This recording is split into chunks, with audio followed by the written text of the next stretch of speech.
Exactly 1 year ago today, I released this video. That video was the beginning of a series for me, and a series of a new project video or video every 2 weeks for a year. And that was a goal that I set, and as of today, I made that goal. It is a year later, and I did 33 videos over the course of the last year. So, what did I learn along the way? What did I make along the way? And what's next?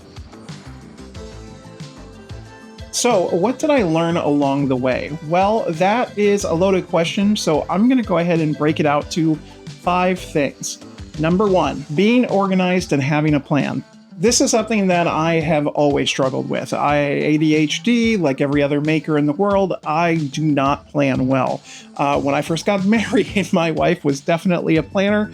I was not. So it is something that I have had to learn along the way. Well, same thing can be said about YouTube. I needed to learn how to plan. So one of the first things I did from my wife's suggestion was go to Office Depot and get one of those big wall calendars. And from there, I went ahead and marked out every video I had planned out, every project or commission I had, any upcoming markets, things that I needed to accomplish for the business. And it was all on one calendar to help me focus and be able to easily at a glance look going, oh, I have that coming up. I need to get working on that. So being organized was a huge thing for me, and it is something I had to learn along the way and learn and become better at. Now, does that mean that you have to write down everything you're going to do? Do you have to, plan out every single video? I still don't write a script for my videos. I like them to be communications or talking just like this between me and you. So it's not something that I script out or plan that far in advance. Now, I do give myself some talking notes occasionally or bullet points that I want to hit, like, for example, these 5 things that I want to hit and talk about in this video. So that, I would say, is the first thing and the most important thing I learned over this last year, was to be organized and to create a plan for myself. Number 2, don't overcommit or don't say yes to everybody. This is something I massively struggle with. And it's because I want to please everybody. I want to do everything. I want to be excited and be part of the community, be part of a sale, be part of the YouTube online world. So that means I'm committing to a whole bunch of videos because I had some ideas or people gave me them, or I commit to a bunch of markets back to back, or I commit to a whole bunch of commissions. And then all of a sudden I have 10 projects that I have to do in 2 weeks. And I don't know what to do. Well, this is something I've learned hard. And I had some massive burnout at the beginning of this year of 2025 because I had committed so hard during winter doing back-to-back markets, plus doing commissions, plus doing YouTube, that I got to the end of the year and I was exhausted. I was so tired. I didn't have any creative drive anymore, and I still powered through it. But I learned along that way not to overcommit and not to say yes to everyone. So does that mean I'm saying no to everybody that has a commission or saying no to markets? No, but I am being more picky. 1, I'm picking people that pay me. I don't want to give away my time all the time for free. I have paying clients and I need to focus on them. So I focus on my paying clients. As far as markets go, I am a lot choosier now of what markets I'm going to be. 1, due to the cost of going and my time and all the prep and everything up to it. And also what markets I know from years of experience, what markets actually make money or don't make money. So I'm not doing Saturday markets anymore because I don't want to do $100 here or $150 here. I'm doing big events like craft fairs and the Casino Barbecue Fest, where I make a couple $1,000s in a weekend versus 200. So it is something that I'm really being a lot pickier on and not overcommitting or saying yes to every opportunity that comes my way. That is really hard for me because I want to please everybody, but I've learned the hard way that I have to do it. Number 3, filming and production quality. I have grown a lot this last year in my filming and production quality. So a little fact about me is in high school, I ran a community television station through my high school. And then in college, I went for a degree in electronic media and communications and was a station manager and went to school for video production. Well, that was 15, 20 years ago. And I have forgotten a lot of that. I mean, obviously, I still know the rule of thirds and other things that I'm working through. But when I was getting started back here on YouTube, there were a lot of things that I was getting going. As you see in some of my earlier videos, the lighting is not great. The framing is not great. I cut too soon or leave too long of my arm blocking the camera or things like that. So I made a lot of changes. For example, the lighting in my shop. This is what the shop lighting normally looks like and what I started filming out in. It washes you out. It's all overhead lighting. It's super bright, but it doesn't create good television. Now, if I turn that off, I have two soft boxes now that I've mounted on the wall behind the camera that bring a double light on me. This is my main over here, and then the side soft box there. Behind me, I have two different color lights. Behind the CNC, I have a blue light, and then over here on this wall, I have a green light. These create a lot of shadows, they create depth and color, and it creates more interesting and depth in your video. So somebody who's looking or scrolling through YouTube is going to come across this and most likely pick this over something that is washed out in just a white overhead light. Am I a professional? Am I in the end, the knowledge? Absolutely not. I'm just doing some suggestions that I learned. Also, I upgraded my camera this year. I'm now using the DJI 4K handheld unit, which adds a lot of clarity compared to the old Canon camera that I was using. I also have a lot better lapel mic now, so everything is sounding a little bit better as well. So there are a lot of production things I've learned and just getting back into the habit of doing 33 videos in a year. Number 4, diversity of videos necessarily isn't your friend. Now, this actually came from a friend of mine who is another YouTuber. He kind of looked over at my channel and just gave me some different examples and ideas.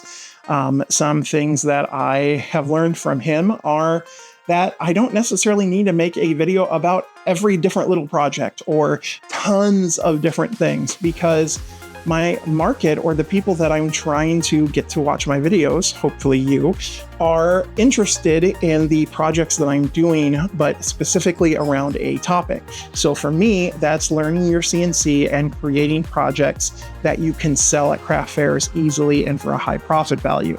So a lot of my projects are focused around beginner projects that you can pump out en masse and sell at a craft fair, because that's important. Making money in this economy and in this community is kind of why we're here, if we're not just doing it for fun. But if you're looking to make some money and learn your small business, that's what I'm focused on this channel and where I'm growing. Now, I also do other things like some tool reviews. I've done a lot of those over the last month or so. That's going to be slowing down, and we'll be getting back to projects going forward specifically. So I've learned that I really need to focus in on what I consider is my bread and butter and move forward from there. Number 5, have fun. I started this channel because I wanted to have fun again. I was doing market after market and commission after commission, and I was getting into a monotonous repeat of creating the same projects over and over again. So I created this channel for a couple of different reasons. One, I wanted to work with brands and markets and stuff like that. But 2, I wanted to have fun. I wanted to make projects that I thought were going to be exciting and different, things to help people like myself who, when I got started on YouTube, I was looking for projects that I could make to make some money, to keep fueling my craft and my hobby that I wanted to keep growing. So I needed to go down the YouTube University and learn a whole bunch of different things. Well, that came to just learning and watching videos, but I've found that there's not a lot out there of people talking about the products that sell, what they sell them for, and being realistic in what you can expect and see. So I really got focused on that as far as my goal was. So I've been having fun. That's what this channel was meant for. Now I've kind of skirted here and there of doing responsibility things, of doing tool reviews and things that I had to do, but not necessarily things that I wouldn't have wanted to do, because I enjoy working with brands and I enjoy working with new tools. It is something that's been just really fun and exciting for me. So going forward, that is going to be a continued motto of this channel is have fun. We're going to do fun projects. We're going to do projects that you can make easily and sell, and we're going to play with some fun tools. If you made it this far into the video, you're probably going, hey Duffy, I clicked on that thumbnail because I want to know how much money you made on YouTube. Well, it's a complicated story, but if you want to know just what YouTube paid me, it is $260.63. That's all you were here for. Thank you so much for watching, and I'll see you later. But if you want to know the whole story about my channel and how much I've been making throughout the year, stick around a little bit longer. So first of all, YouTube did pay me $260.63. I got monetized 9 months into my video career here on YouTube. I had hit 1,000 subscribers early on, and I got to the 4,000 watch hours much farther along once I had one of my videos kind of pop off and do 50,000 views in a couple of days. Because of that, I've only been monetized for a little bit, and my videos recently haven't been doing as much as that one video has, so I haven't continued on a massive upward growth as far as finances. Is that okay? Yeah, absolutely. Any amount of extra money to help pay for wood, because wood is expensive if you don't just build, find it on the beach or something like that. Wood's expensive and tools are expensive. And so any little bit helps. And that's really what monetized on YouTube means for me, is helping me continue to do this hobby, do these videos for you, and teach you how to make money in your shop. Now, is that the only money I've made? Absolutely not. I've had commissions because of these videos. I've had people reach out to me and work with me and click on my affiliate links and join companies like CNC with me that I'm part of and get commissions that way. So there are other income streams that I've been pulling in some money from that too. The big one for me comes down to working with NextWave CNC. March 2024, I met with NextWave CNC at WorkbenchCon and got to know them and had pitched them an idea to start working with them. I had already had a NextWave CNC, the SD120. It was a small 1x2 inch machine, 1x2 foot machine, sorry. And I had outgrown it. I was using it just for cribbage boards, and I needed something larger for production style work, which I was getting into. So I was looking in the market to upgrade. Now, what that means was when I met them at WorkbenchCon, I had sought them out specifically because I had already known them. I had spoken with them on the phone. I had known their customer support team, so on. I wanted to work with them because I was a fanboy to begin with. So I was lucky enough that they wanted to work with me, and they took a chance on me. I had 0 subscribers when I met them, as far as on YouTube. It was really nice of them to take that chance and to work with me. I really appreciate that. So I ended up with the HD 520. That is a 2 foot by 4 foot machine. It is a beast of a machine. I absolutely love this thing. I've done upgrades to it along the way as well, with a new spindle, with a new pendant, dust boots, and so on and so forth.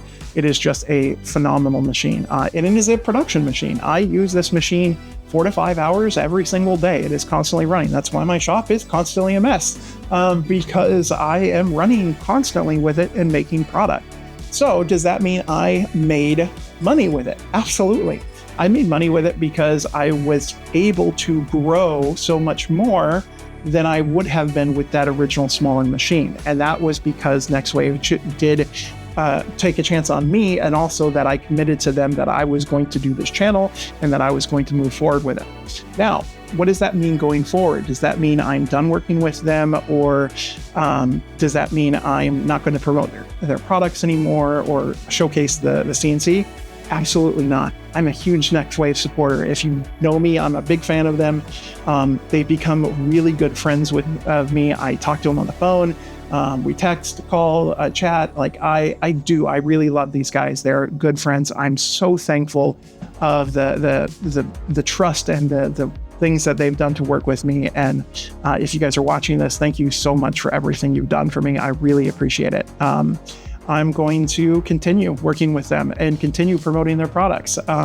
Just because I'm outside of that 1-year contract doesn't mean that anything changes in my mind, because I enjoy working with them. So you're still going to see my Shark Manor. You're still going to see my CNC. That is going to be a focus of this channel, is creating CNC or beginner projects on that you can sell at your markets to make money on. So that is what's going on. So what did I make in this year? Well, I would say the official number between my markets and commissions and affiliate links and everything else like that, on top of what I normally make, I would say my number is somewhere between $25,000 and $30,000 that I made this year in profit from having a CNC, having this channel, having everything that it has brought to me, my shop this year. So now that I've talked to you about what this channel has been this last year, what I've made this last year, I'm going to talk to you about what is coming forward. So if you made it this far, thank you so much. I appreciate you guys and everything you do and watching these videos. It's a pleasure knowing that you guys get some kind of enjoyment out of these videos. So I really do appreciate it.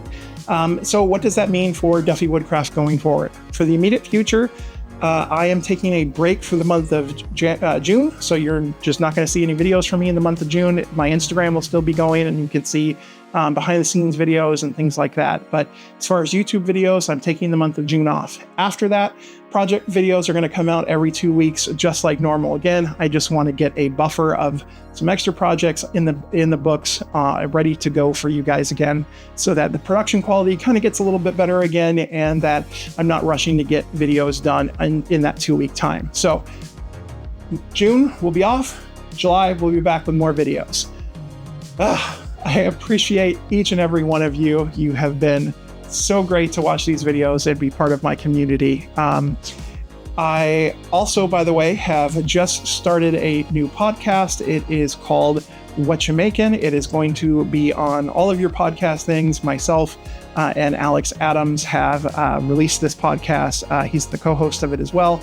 And it's all about the community. It's about the maker community specifically. So what we're seeing around the community, what we're making, what we're doing and learning, and specifically what you're making. So we're going to be highlighting smaller makers. So if you're interested in being a highlight in that, shoot me your video, shoot me your Instagram post, whatever you're doing, just tag me in it and I'll make sure you get highlighted, because I want to see smaller makers get their voice out there. And that doesn't mean you have to have a video or YouTube channel. It just means take a picture of it and send it my way so I can highlight it to you. So we'll see you guys so much. Thank you so much for being on this year-long journey with me, and I will see you at the beginning of July. Until then, bye-bye.